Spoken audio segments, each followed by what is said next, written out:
नमस्ते बच्चों, आज हम व्यवस्था तंत्र के आखिरी टॉपिक यानी कि अधिकार सौंपने के मूल तत्वों के बारे में जानेंगे। लुईस एलन अधिकार सौंपने के विषय में बताते हुए कहते हैं कि अधिकार सौंपना ये अन्य व्यक्तियों को अधिकार और दायित्व सौंपकर प्रभावशाली दिखाने के लिए उत्तरदायित्व की स्थापना करता है। उनके कथानुसार अधिकार सौंपने में निम्न तत्वों का समावेश होता है। पहला है दायित्व सौंपना, यानी कि किसी को रिस्पॉन्सिबिलिटी सौंपना, किसको क्या अधिकार देना है, कितनी जिम्मेदारी देनी है, उसके बारे में। दूसरा है अधिकार सौंपना यानी अथॉरिटी, उसका हक कितना है वो। तीसरा है उत्तरदायित्व का सर्जन। वैसे दायित्व, अधिकार सौंपना और उत्तरदायित्व रूपी तीनों पायों का महत्व एक समान है। ये तीनों तत्व स्वतंत्र होने के बावजूद परस्पर जुड़े हैं, जिनके संतुलन में ही कार्यक्षम व्यवस्था तंत्र का ढांचा रचा जा सकता है। तो पहला है दायित्व सौंपना। दायित्व सौंपना यानी रिस्पॉन्सिबिलिटी किसकी कितनी है वो। दायित्व उच्च अधिकारी द्वारा किसी कार्य के लिए विभाजित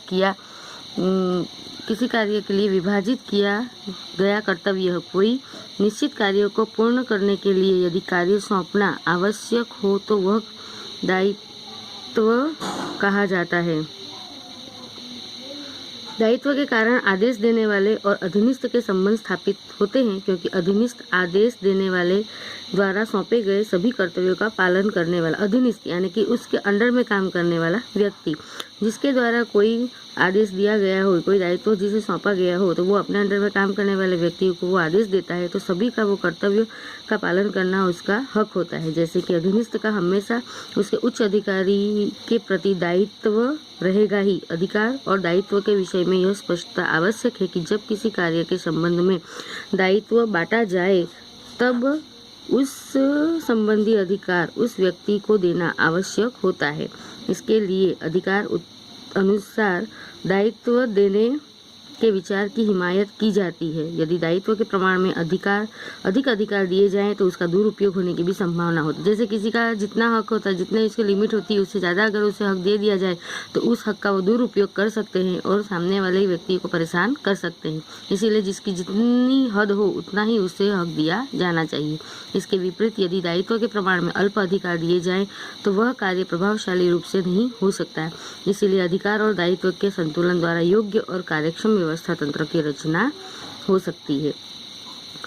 अब है अधिकार सौंपना। अधिकार एक ऐसा हक है जिसके द्वारा अन्य से काम लिया जा सकता है। संचालकों की ओर से सहायकों को जो कार्य सौंपे गए हों उन्हें अच्छी तरह से पूर्ण करने के लिए आवश्यक अधिकार देने चाहिए। अधिकार सौंपना उच्च से निम्न की ओर होता है, जिनमें सामान्य रूप से निर्णय लेने और आदेश देने का अधिकार दिया जाता है। अधिकार सौंपना विविध विषयों के लिए हो सकता है, जैसे कि मार्केटिंग मैनेजर को उसके विभाग में आवश्यक खर्च करने का अधिकार, कर्मचारी नियुक्ति का अधिकार, दंडात्मक कदम उठाने का अधिकार दिया जाए। जैसे कोई मैनेजर है या मार्केटिंग में है, वो मार्केटिंग मैनेजर है, तो उसे उतना हक तो होना ही चाहिए कि जो भी कोई जिस विभाग में है उसमें अगर कोई ज़रूरी खर्च करना है, आवश्यक खर्च करना है, तो उस खर्च के लिए उसे अधिकार मिला हुआ होना चाहिए। कर्मचारी नियुक्ति का अधिकार, किसी कर्मचारी को अगर उसे नियुक्त करना है तो उसके लिए उसे अधिकार मिलना चाहिए। और अगर कभी किसी को कोई सजा देनी, कोई दंडात्मक कदम उठाने हैं तो उसके लिए भी उसके पास अधिकार होना चाहिए। तीसरा है उत्तरदायित्व का सर्जन। अधीनस्थों द्वारा किए गए कार्यों का उत्तर देने का दायित्व निकटस्थ उच्च अधिकारी का होता है, जिसे उत्तरदायित्व कहते हैं। इन अधीनस्थों को उनका उच्च अधिकारी निसंदेह सौंपे गए कार्य के लिए अधिकार और दायित्व देता है। इसके बावजूद वह उस कार्य के अंतिम परिणाम के लिए अधिकारी ही का उत्तरदायित्व होता है। अधिकार और दायित्व सौंपने के पश्चात अधिकार सौंपने वाले को देखना चाहिए कि उसके अधीनस्थ सौंपे गए कार्य को व्यवस्थित रूप से करते हैं या नहीं। अधीनस्थों को सौंपे गए कार्य के परिणाम के बारे में उच्च अधिकारी अपने उत्तरदायित्व से मुक्त नहीं हो सकता है। उत्तरदायित्व निम्न से उच्च की ओर जाता हुआ होता है। उत्तरदायित्व को सौंपा नहीं जा सकता है। हिसाब अधिकारी द्वारा हिसाब लिखने का दायित्व अकाउंटेंट को सौंपा जाता है, परंतु हिसाब सही है या नहीं यह जांचना और भूल या गड़बड़ संबंधी उत्तर देने का दायित्व हिसाबी अधिकारी का ही होगा, न कि हिसाब लिखने वाले अकाउंटेंट का होगा।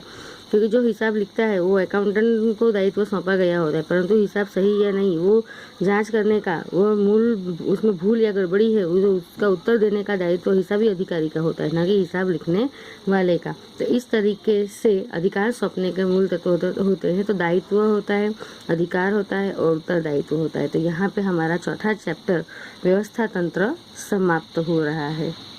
अगर आपको कुछ भी प्रॉब्लम हो या कुछ समझ में ना आया हो तो इसके बारे में आप हमें मुझे पर्सनली मैसेज कर सकते हैं।